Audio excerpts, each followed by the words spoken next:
I hope your takeaway today is a better understanding of what this word means, metaliteracy, and also that you all, as my colleagues and many friends sitting here, can provide some feedback on this prototype, rough draft, first model of AI impacting metaliteracy. So let's get started. Metaliteracy is a pedagogical model that empowers learners to be reflective and informed producers of information, both individually and in collaboration with others. In other words, metaliteracy is primarily concerned with how we consume and produce information in global, digital, participatory culture, where we all now live. Literacy in the 20th century, and for the 500 years of the Gutenberg parentheses, when book was king, meant reading and writing. But now many new forms of literacy are used daily, including apps, computer languages, scripting, blogging, podcasts, images, and much more. So look at this quote on my slide. It's not just learning new technology. The quote says, educators are focusing on technology as the issue. They can't even agree on a definition for digital literacy, but instead appear to be circling the wagons around the idea that students somehow need to learn how to use their phones, tablets, and laptops with skill to deal with information intelligently. Well, learning to utilize tech tools, that's only part of literacy, and my volunteer today will help us dig into just what has changed and how we can become meta-literate. In addition, we're going to be discussing how AI will impact metaliteracy and digital citizenship. This is a personal matter. This is not just for students that are learning in a classroom, but it's for each one of us. It's for each one of you avatars sitting right here. So first, we're going to go through the core concepts of metaliteracy, and there are 4 here on this slide. The 4 concepts include learning domains, roles, characteristics, and goals and learning objectives. Those 4 components. You put all of these concepts together, and you'll find the metaliteracy model to be a comprehensive look at 21st century literacy for you, for me, and for the next generation of digital citizens. So we're going to look first at that first core component, the 4 domains of metaliteracy. And here they are. I'm just going to zoom in on the slide so you can see these 4 domains, and we'll talk about what they are so we can dig into them. I'm starting at the top left, metacognitive. And you're probably familiar with the term. It just means thinking about your thinking. This primarily is concerned with what learners think about their own thinking, a reflective understanding of how and why they learn, what they know, what they do, and what they do not know, their preconceptions, and how to continue to learn. Moving over to the next one on the top right, the cognitive domain. And cognitive is what students, or any individual, should know upon successful completion of learning activities. Your knowledge, your comprehension, organization, application, and evaluation. So what's in your head that you already know and you understand? Let's move around the circle to the pink one, the behavioral domain. That's what students should be able to do upon successful completion of learning activities, their skills, their competencies. So take, for example, a nurse. In the cognitive domain, she has learned about biology, knows how the human body works, circulation system, respiratory system, but now she has to do something with that. She has to come in if someone is wounded and comes in and they're bleeding. She has to know how to act, how to stop the bleeding, and what to do, apply the knowledge. And now let's move around to the 4th, the final, the lower left, the affective domain. And this looks at the changes in the learner's emotions or attitudes do engagement with learning. And all four of these are going on in our mind and in our lives all the time, but it's primarily when we're learning. Let's look back at that nurse. She's come upon a person who's bleeding and wounded, and she knows what to do, but how does she feel? The person's crying, maybe even screaming, and you have to control your emotions. I'm using a very emotional example, but in all learning, we have a feeling about it. We may be nervous. We may be really challenged, or we may disagree. We have attitudes about what we're learning. So these are the learning domains of metaliteracy. Cognitive, behavioral, affective, and metacognitive. Now I'm going to res my first part of the model, which is the learning domains, but let me first just put a little floor mat out here, turn it for you so you can better see what we're going to do here. And I'm going to ask my volunteer to come out and I'm going to res my 4 domains. These are the domains of metaliteracy that we just discussed. So you know what they are right here. I'll turn them around so you can read them. I've got our metacognitive, behavioral, and you can do them in any order because this is not a checklist. This is ongoing, what's in your head, in your mind. So I'm going to ask my volunteer, welcome Roxy. I'm going to ask her to come and stand on the metaliteracy domains model. And I'm going to lower it a little bit more. She's sinking into it, which is fine. We're all going to be immersed in this. And I'm going to let Roxy stand on it and just talk about this model and give us maybe an example that she might share as an educator. Roxy? Hi, and it's great to be here. Thank you, Val. And I'm standing on, I'm going to start with cognitive because anytime that you're working with someone, your main purpose is to figure out what the instructional objective, the goal, what is the outcome that you want for people to know. And it really starts before you can do a skill, you have to have the background knowledge. So I'm standing here, and just a couple of examples are real quick. One might be that, and this could be just any topic, but I just put after reading several articles, you could do a jigsaw. If you wanted to do cooperative, you could have people reading to themselves, coming in and then doing some kind of a class discussion, whether you do that in small groups or whatever. But the final piece would be learners at the end would be able to list, for example, major effects of climate change, or they might be able to talk about what they've learned as far as superheroes, depending on what the topic is, what the age group is. So this is all about the knowledge that people need in order to be able to use that knowledge or something else. Excellent. And if you look at all of these are all going on in our mind as we're teaching and learning throughout life. Can you consider how all these domains fit with teaching particular lessons and how they fit together, Roxy? Totally. So I'll give you another example, and that would be, this is probably one of my favorite, and then I'll go through each of the domains. But one of the things that I loved doing when I was teaching junior high, and you know that you really need to motivate kids when you're teaching junior high. So one of the things that we were doing was teaching them how to use a spreadsheet. And I'm sure that you can use this and extrapolate it with anything that you're trying to teach people with. But because it was middle school, we decided as a culminating activity that they would be planning a party. And as that party, they would be sending out an invitation. They would be having a DJ to perform, and then at the end they would thank people for coming and for a gift that they gave them. So it was a whole culminating experience. But I just want to talk about the piece of the spreadsheet. So the cognitive piece of having them do a spreadsheet and use a spreadsheet would be teaching them how to do it. How do you use the spreadsheet? How do you input the data, etc. So in this example, what I had my students do was to be able to create a song list of 20 songs, their favorite songs that they wanted the DJ to play at their party. So again, kids were highly motivated. They brought in their records, their CDs, etc. But in the spreadsheet, they would type in their title, their artist, the year, and the time it was released. So actually, right now we're getting over into the behavioral quadrant.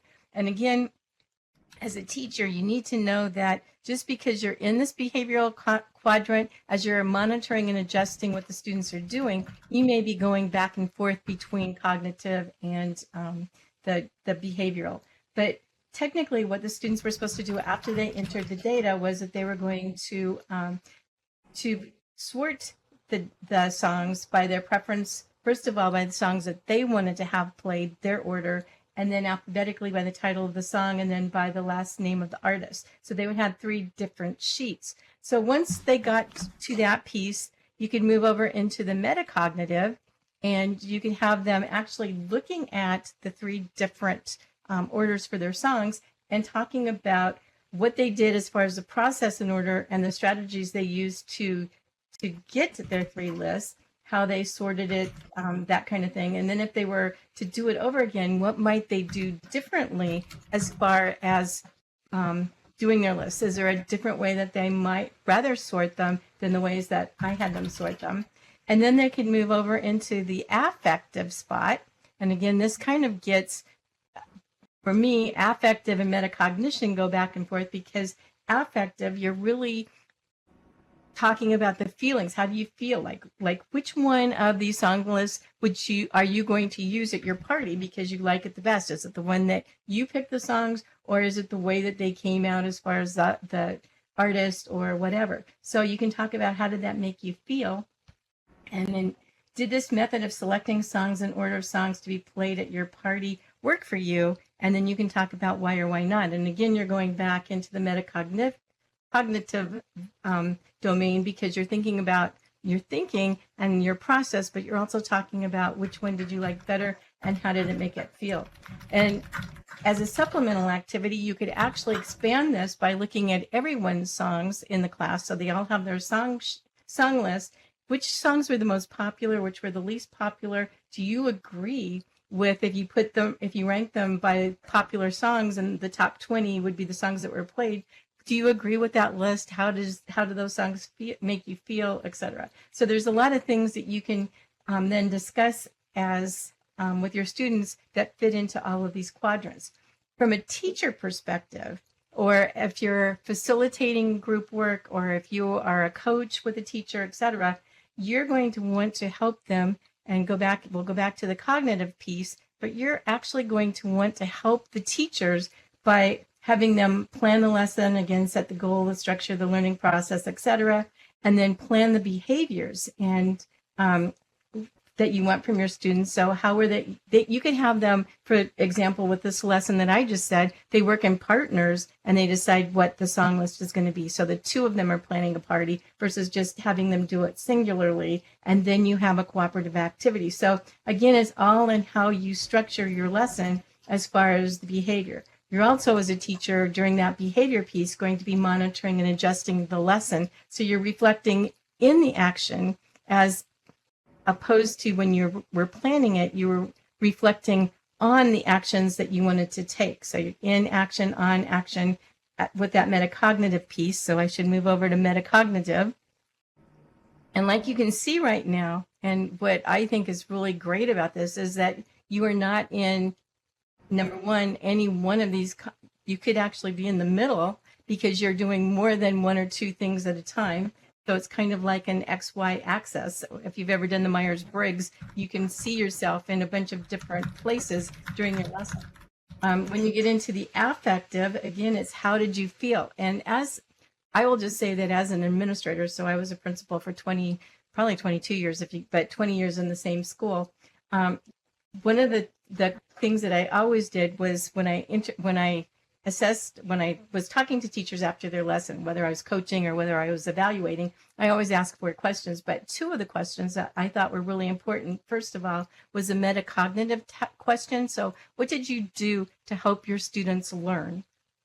And then moving over into the affective. And so they would just give me all the reasons. And it's really insightful when you ask that question to see what they're thinking is as far as the lesson and how things worked. And then you get back into the affective by asking them, if you were to teach this lesson over again, how well did you like what you did? And what might you do differently next time to make your lesson better? So that's really, in a nutshell, kind of just a quick overview of how I can see people using this domain. Excellent. And so now you have the foundation of metaliteracy, which is these learning domains. But next, what we need to look at is what has changed in digital culture. We're prosumers. We both consume and produce information every day on our digital devices. And we have a lot of roles that we can choose from. So zoom in on this slide and we'll see the roles we have as meta-literate individuals. We're all participants on our devices. We're communicators. We can be translators, authors, even young children are producing content. We can be teachers. Kids can be teachers too, as peers, collaborators, producers, publishers, and researchers. We can pick and choose from all of these roles on the slide. In addition, I'll go to the next slide. We all have certain characteristics that we need to adopt and exhibit as meta-literate individuals. And so look at these characteristics that we have as prosumers, meaning that we're both consumers and producers of information. We're collaborative, participatory, reflective, civic-minded, adaptable, which may be the top skill of the 21st century. We're open, we're productive, and informed. So you can see those two circles also go alongside the learning domains, and they're going on all the time. We pick and choose and exhibit these roles and characteristics. So next, I am going to pull out my 3D box here and put Roxy in it. So hold on while I get my 3D box out here. We're going to see Roxy as a meta-literate individual, the process that she is going to go through. So let me just move this over here. And what I'm going to do is place Roxy in this so you all can see what it is we're talking about. And I'm going to let her sit on a beanbag, a meta-literacy beanbag. So I'll put your beanbag, Roxy, right up here on the ramp where we all come down into the MPC meeting. If you take a seat on that beanbag, we're going to look at these, the meta-literacy model. Okay, so here's Roxy, and I'm going to move her in. You all can zoom in on the model to see what it is that's going on in Roxy's head as she's talking about this. I'm going to move her down a little bit so you can see. Because next, what we're going to look at, if you zoom in on the right wall from Roxy, you can see all of the roles that she gets to choose from that we've talked about: a participant, a communicator, a translator, an author. And if you zoom in on the left side, you can see those characteristics that she is learning to adopt and express and illustrate as a meta-literate individual. So here's the 3D learning box. Roxy's on a beanbag as a lifelong learner, and the domains are beneath her. She's inside the model, and we're looking at her thought processes as a prosumer, taking in and producing content, which used to be called reading and writing. And I've told you to zoom in on the sides, but you know, this meta-literacy is not a checklist. It's not like you can write all these things down, check them off, and you're done. It is ongoing. It's lifelong, and you have to be open and adaptable. And there are goals, and this is the really important part. So I'm going to put this on the slide. I want you all to be able to see it clearly on the slide. I'm going to move it up even a little higher to be sure you can zoom in on the goals. The goals and learning objectives are what has really changed in 21st century learning. So Roxy's inside the learning box. Let's look at the 4 goals, and then we'll see what she wants to say about them. So first goal, number 1, actively evaluate content while evaluating one's own biases. We have information flooding us every day. It's so easy to just follow the people who think just like us. But you don't learn that way. So we have to teach kids to think critically and evaluate biases. Goal 2, engage with all intellectual property ethically and responsibly. I'm going to let Roxy address these goals. Goal 3, produce and share information in collaborative and participatory environments. That's where we all are, and that's where we learn. And goal 4, develop learning strategies to meet lifelong personal and professional goals. And that one is for all of us because it is lifelong. So, Roxy, can you share an example to illustrate, as you're in the box, how these roles, characteristics, and learning domains all fit together with the learning goals and objectives for a learner? Take it away. Okay, so I'm just going to talk real quickly about the different goals. The first one, as far as for me, where you're evaluating your own biases, etc. I think it's really important that we teach our students and ourselves that just because it's written on social media or you're hearing people talk about it, that it's not just facts. You've got to make sure that you look at what it is that you're reading. So you're looking at whether it's current or whether who the person is that's talking about it. Are they even knowledgeable about it, or are they just espousing their opinions, etc.? And then you also need to just make sure that they're not giving you the facts, not just their opinions, and being able to to go between that. I think the most craziest part for me right now is just the news this week coming out of Meta, and that is from Zuckerberg, where he's talking about he's no longer going to be doing fact checking, and X is no longer doing that. And I think that's really dangerous. So I think more than ever, this goal is going to be really important, not only for our students, but for all of us just going forward. So that would be my comment on goal number one. Goal number two, again, you really need to look at intellectual property, and that pertains to patents, copyrights, trademarks, trade secrets, etc. I think for me, I learned in the 5th grade when I wrote a report and I copied right out of an encyclopedia that you can't copy someone else's work.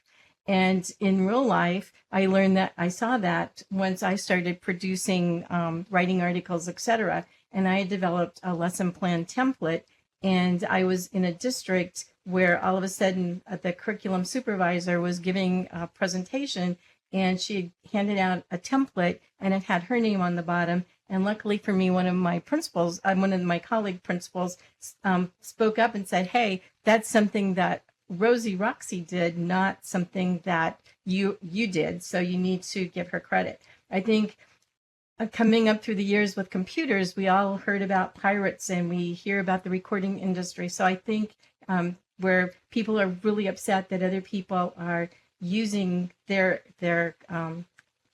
materials that they produce. So I think it's really important that we give credit where credit's due. So enough said on number two. Number three, where it's putting people into groups, and I have a real bias on this one, because just because you put people in close proximity, whether it's a Zoom meeting, whether it's in Second Life and you're spreading people out in groups, whatever, just because you put people into groups doesn't mean that they're going to be able to collaborate together. So you need to help them build relationships, trust, community, and risk-free environment. I think this came home to me so many times when I would go into classrooms and I would be watching a group activity, supposedly, and the teacher was either lecturing and kids were listening. So, of course, they were only participants. They weren't collaborating. They weren't working together collegially.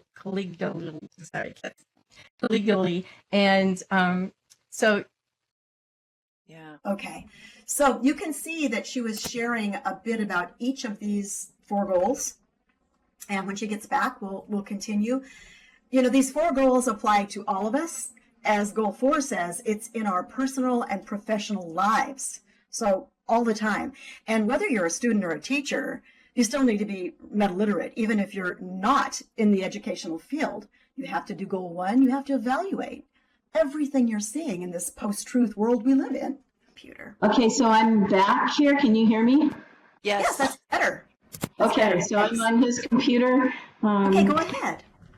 Okay, hang on just a minute, because his, well, it's pretty dark from where I'm at, so I'm going to have him help me with his, to get it so I can see better. But I'm here, and I think we were on collaboration, and I think I talked enough about that. Just make sure that you have created that environment for students to be able to work together and know that we're all in this to sink or swim together, as the Johnson brothers would have said, and together we're better than any one of us. So the last thing I would say is about developing the strategies for lifelong learning and professional goals. I always feel like if we stop learning, we might as well stop living, because I can't imagine a world without living. But if you are trying to learn something new, or you want to set new goals for yourself or objectives, I always look at it kind of as a 4-part process, kind of even a triangle where what is it like? Where are you? What do you want to accomplish? How do you want to, where are you, how are you moving on your journey for lifelong learning and for things that you want to accomplish?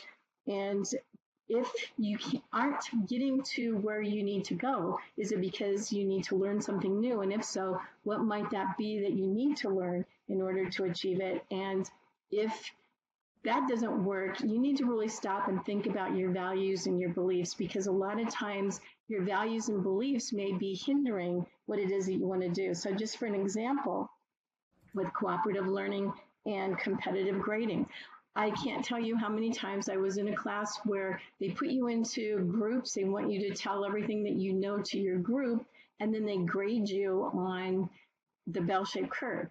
And so as a learner, do I really, knowing that my grade, especially when I was a graduate student and undergraduate student, knowing that my grade was going to be contingent on what I know and that competitive piece, rather than helping all of us to achieve that same goal, which is a cooperative learning group, so cooperative learning goal. So I think you just have to be clear as to what it is that you want, what it is, what's going to help you get there from where you are, what do you need to know, and what are your beliefs. And so that's what I would say about personal and professional learning.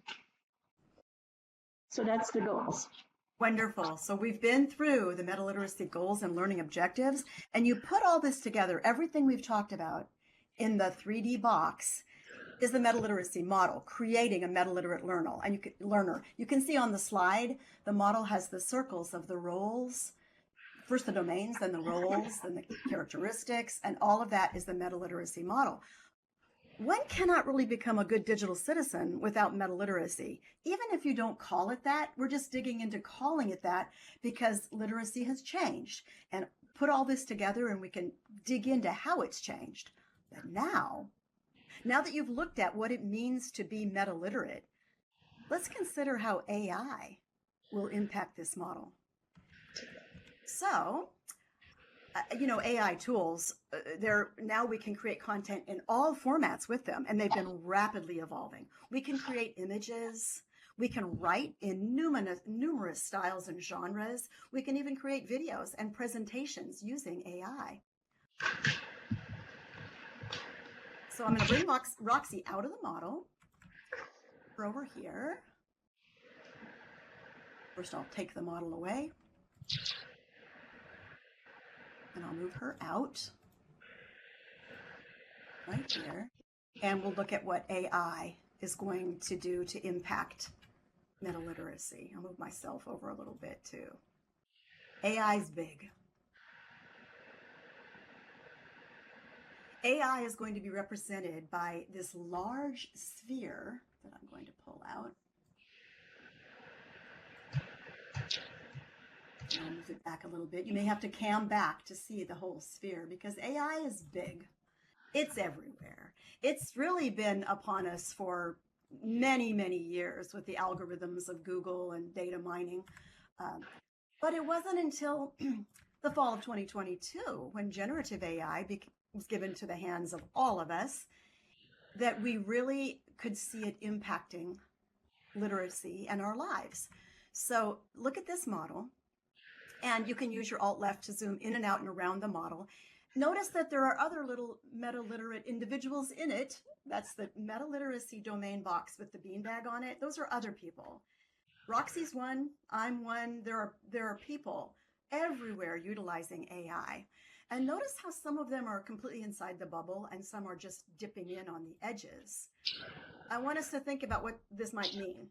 Because even a simple search now, when you go on Google or Yahoo or wherever you go to do a search, the first thing that pops up is usually AI. We're using it every single day. So I'm going to move Roxy in and out of the model.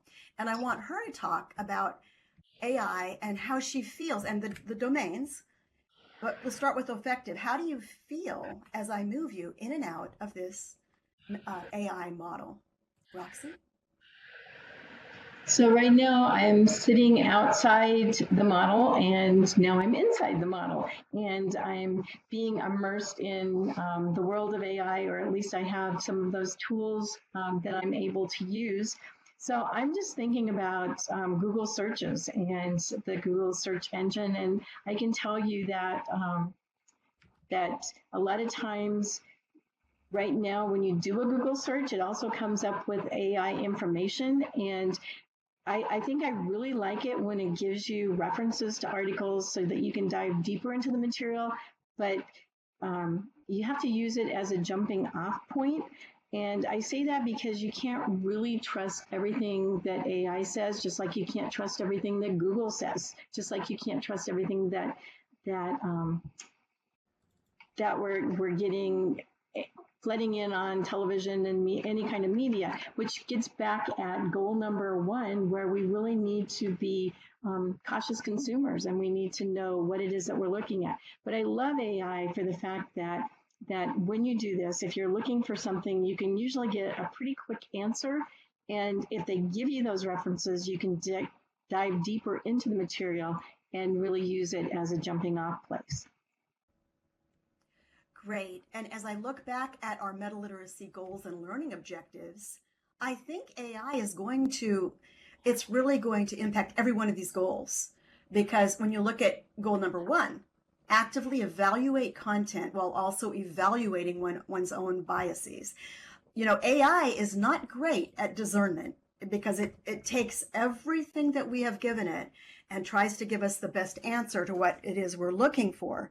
How do you think AI is doing on that as far as goal one, and how we can evaluate content while also evaluating our own biases as AI is emerging?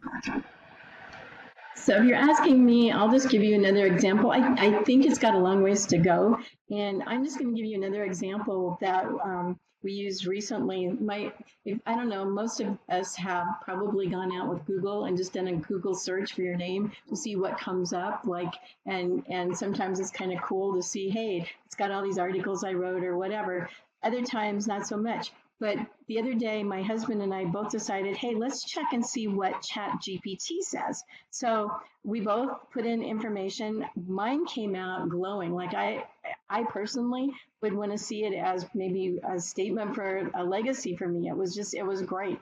His at first didn't know who he was, so he had to put in more information. And then after that, he put in some additional information, and it told him that he was still he was working as in a school district, that he had just designed a pre-engineering program and was a unified arts teacher. I can tell you that it's been over 10 years since he was in that position in his school district, because he became the director of technology and did that until he retired 2 years ago. So it was way behind on him. So I still think that no matter what it is that we're trying to do, we really need to be cautious when we're looking at AI.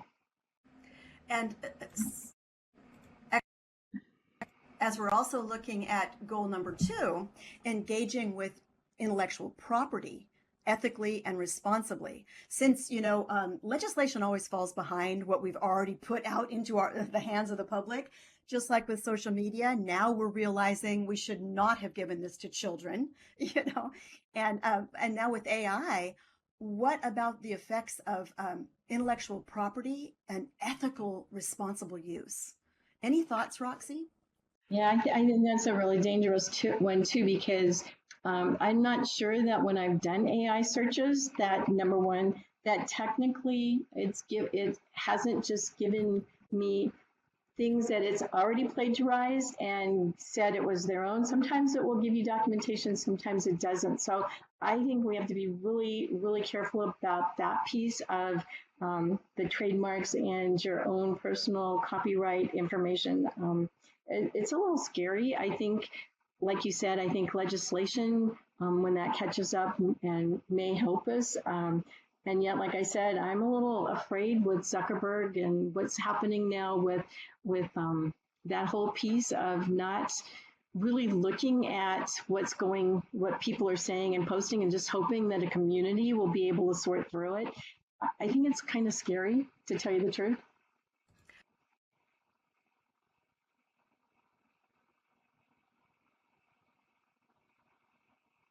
make sure my voice is on. Okay.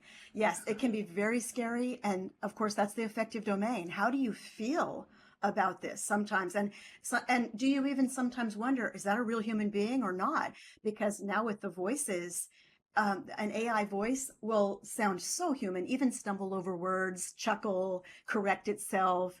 It's going to be very difficult to distinguish with a human being and an AI bot.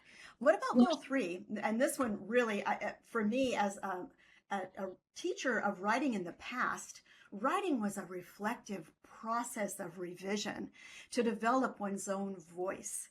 And I have the fear that if we keep outsourcing our writing to AI to make it really good, how will the next generation even find their own unique voice? So goal 3 is to produce and share information in collaborative and participatory environments.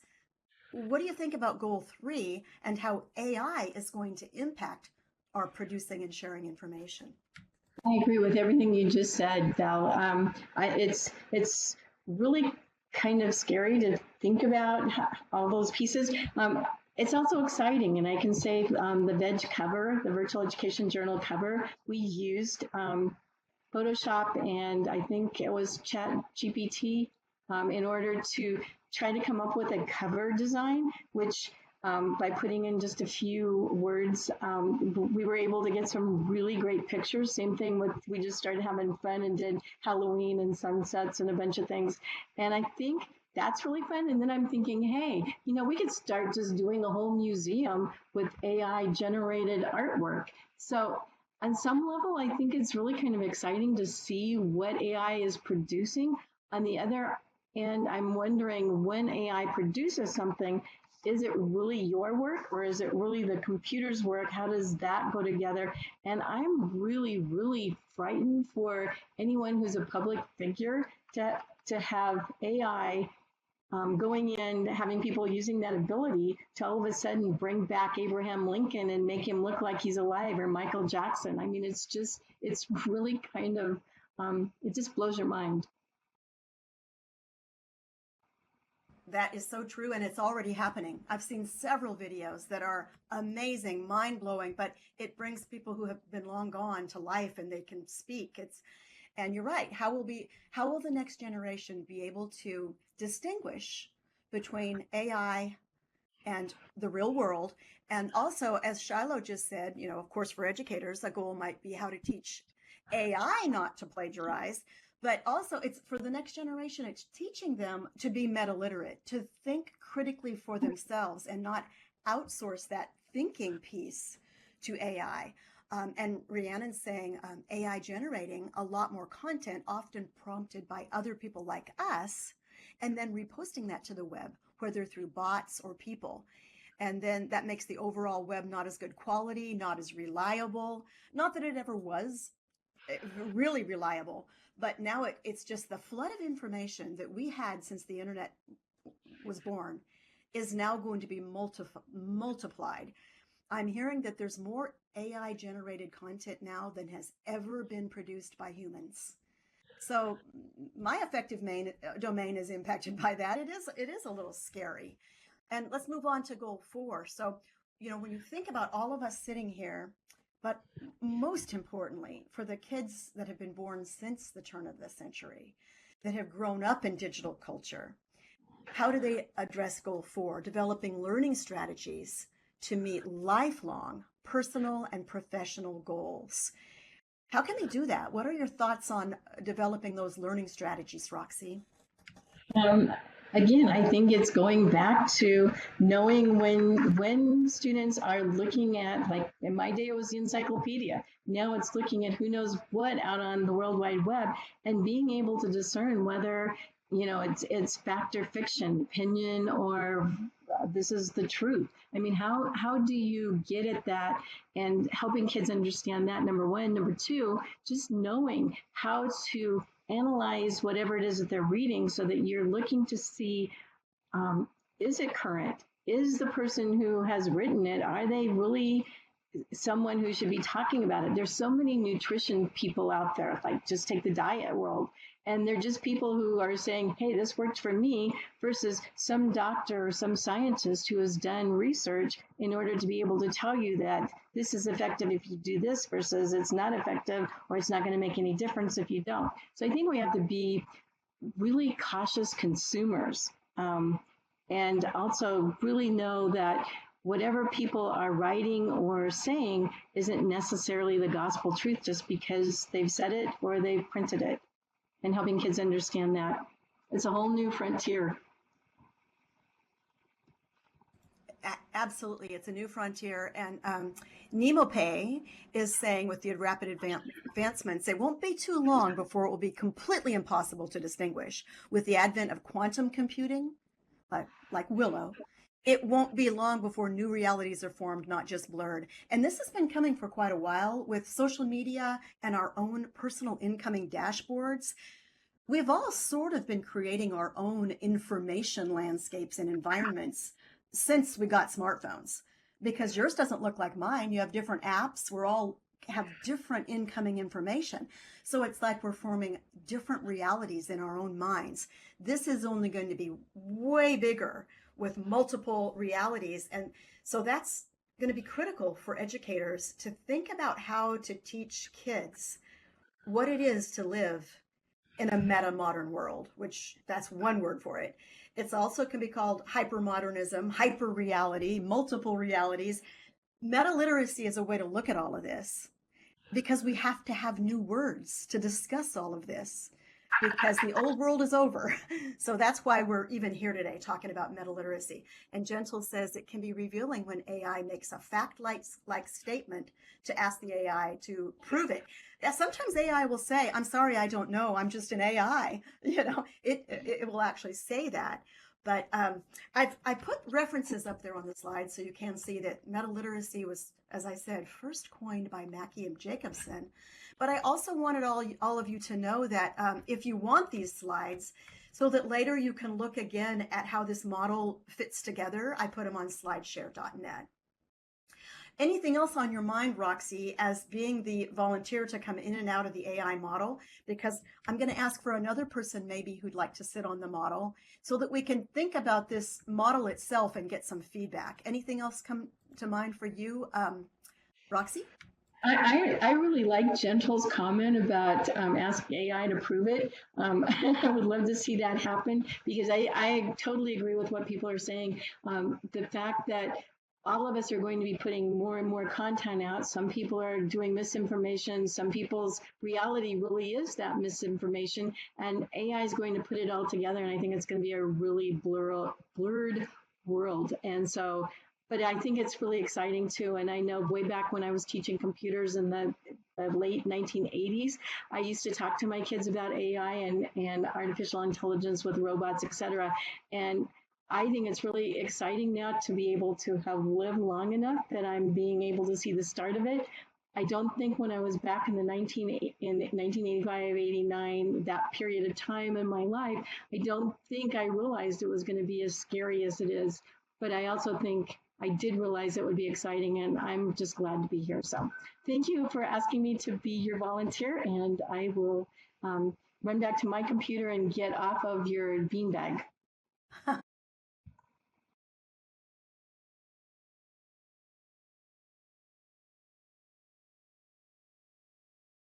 Thank you, Roxy. She's going back to her other computer. And I'm going to see if there's another person who would be a volunteer and come sit on the beanbag that I just rezzed on our NPC ramp, because I want to discuss what you think about meta-literacy itself, about digging into how AI is impacting it, and some feedback on using the model just to help us wrap our brain about how AI is impacting it. Somebody want to come sit on the beanbag? Just stand up, come over, and take a seat. And then we'll open for some Q&A and some feedback.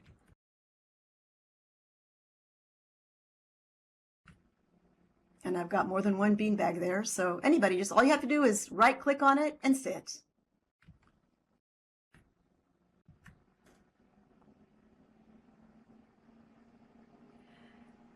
This is a prototype. This is not set in stone because we can dip in and out of AI, but sometimes I really think we don't even know when we're in it. We don't realize we're in it because so much of what we are getting online is AI. I'm going to move myself out though. Yes, and Idiko is reminding us that it was kind of scary in the 90s when the internet first became mainstream use and people were like, it's scary. Okay, I'm going to start calling names if you don't stand up. Somebody come stand up. Just walk up to the ramp, sit on the beanbag. I promise it's not uncomfortable. I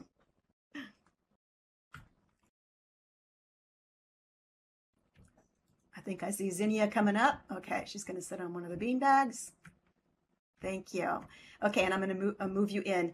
And yes, it can be a little scary thinking about, but the reason I wanted the model to be where you can go in and out is you should strive to be aware of what's AI and what is human and what you are outsourcing to AI. So let's move Zinnia in. Zinnia, do you want to say anything about what it feels like to be entering AI?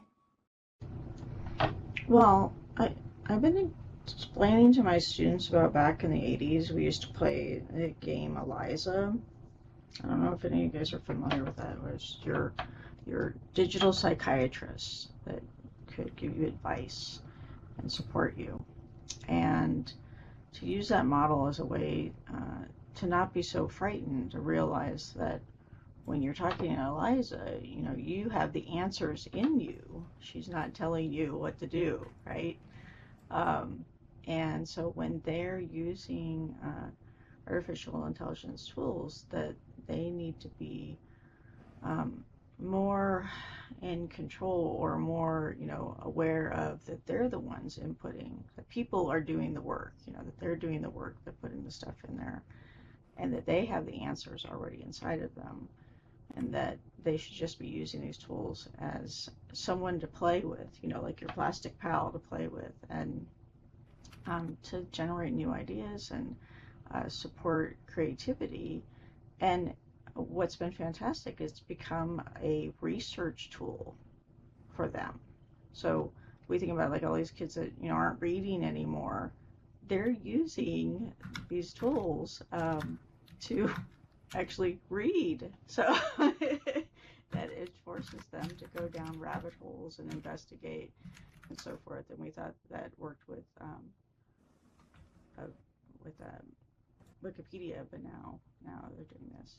Yes, I think some of the things that people were struggling with is that they can't start looking at the model that you have here, Val, because of the fear. And so when you make playing and working with these things, you know, a joyful experience, an exploration, and that they feel like they have more control of it, I think that they can experience more of what we're hoping people understand in this model. Yes, and that's one thing that this prototype I want to change. What I'd really like to do, but I'm not really a good scripter, but I'm looking at doing this, and Roxy has talked with me about this too. I'd like to be able to give someone this beanbag and you get to go in and out of it yourself. See, I'm controlling. I brought you in that. There's this fear of a lack of control. Am I in AI? Where's AI? What's, you know, but you should be able as a meta-literate individual to control that and move this beanbag on your own. So I'd like to script it where when I do this presentation at the end, everyone can have their own beanbag and you get to decide, am I dipping into AI or am I not? And move yourself in and out of the large sphere. That's one way of looking at it. Does anybody have any feedback on what was confusing about this? Do you feel like you have a better understanding of meta-literacy and how AI may impact it?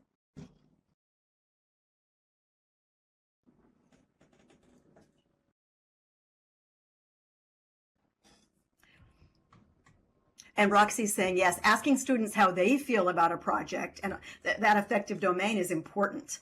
Especially, you know, we have a huge rise in mental health problems with young people, primarily due to social media, but there's many other factors. And AI is only going to amplify that. So we really need to figure out ways to help the next generation with meta-literacy, with AI and with the sea of chaos that they live with every day on their devices.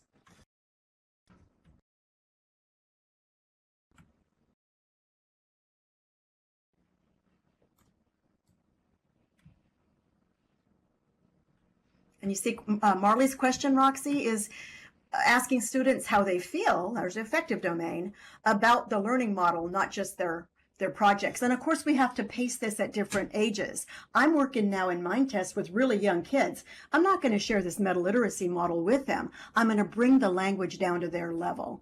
But you know, metaliteracy it's not a checklist. You don't even have to use the exact words, but to understand all the concepts and then bring it to the age level or the learning level of the people that you're with.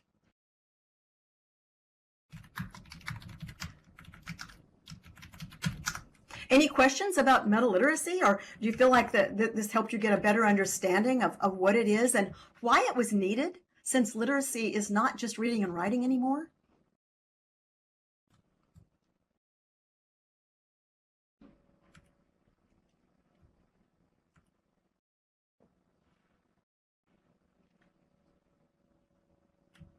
Can I ask a question?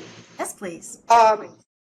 You know, I understand the concept of metaliteracy as you've explained it and developed it over the past couple of years. But what would be the difference between saying metaliteracy versus something like metacompetency or digital competency? That is, metaliteracy encompasses that, your competencies, but that would fit under the cognitive domain. There's your competencies. I know an iPad and I know how to reset it. I know how to do a hard reboot. I know where my apps are. You know, that's cognitive. But that's not, metaliteracy is much more than just the digital tools and the competencies. And you know, and Gentle's right, literacy never should have been only reading and writing. But during the 500 years from the Gutenberg press to the invention of the internet, book was king. You know, paper, everything was born and published through traditional formats. That's over. Those parentheses have closed. Now most content's born digital, and it's just chaos. There's so much content out there. So metaliteracy is a lot more than just learning tech tools. And yes, Marley, that's because teachers have to be metaliterate too. Every human being has biases, and we need to teach kids to be aware of that. Be aware that you don't just surround yourself with people who think just like you. You have to argue out these ideas with respectful debate in order to learn. So it encompasses all of that. And they need to be taught about those biases at a young age, and respect for other individuals, not taking it personally. Val, That's did part of you the see effective. Did you see my prior comment that they have models of grown-ups who are unable to do that, particularly heads of state who will not take responsibility for any mistakes or any wrongful thinking. And so Yes, it's very and difficult. it's very difficult. But and you know, certainly we can't solve that with this model. We can't solve that. But we can remain hopeful that if educators understand this and learn how to teach the next generation, it's going to be in their hands. And that's why we need models that look at this. But, you know, it's like, I think Idiko said, you know, we were scared of the internet. And Plato said when books first started, I mean, well, not books, but like stone tablets and the first print, the oral tradition was the way we did everything. And Plato said, we don't want to write it down because then you won't remember it. You're taking away our brain. We've always been afraid of outsourcing our brain to someone else or something else. And that's what we're afraid of with AI. But it's here. It's already here. It's not going away. We have to figure out how to deal with it. And that's why I'm trying to get this model better. And I totally appreciate any feedback all of you have. And I would like to kind of add, I mean, I think any literacy skills, and we're talking about meta literacy in regards to your comment, Marley, that like, I think that ultimate hope is the more that people are trained and learned and sort of absorb these things, then hopefully that those people go on to make better decisions and require more from their societies too, right? So hopefully that does create change. You know, I think we're in a mixed considering how quick things have changed in the last couple of decades, we're in this mixed world where, depending upon what, and whether you believe in generational labeling of people based on their literacy in tech and communication skills, right? But there's such a diversity of that hopefully the more of these things are taught, the more that people are on an even playing field of understanding, which allows people to sort of more critically think about things and then make better choices, ask for better civic leadership and whatever the world is happening too, right? So.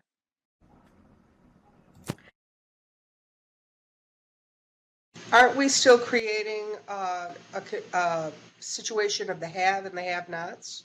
Because not everybody has access to the internet and this social media and AI.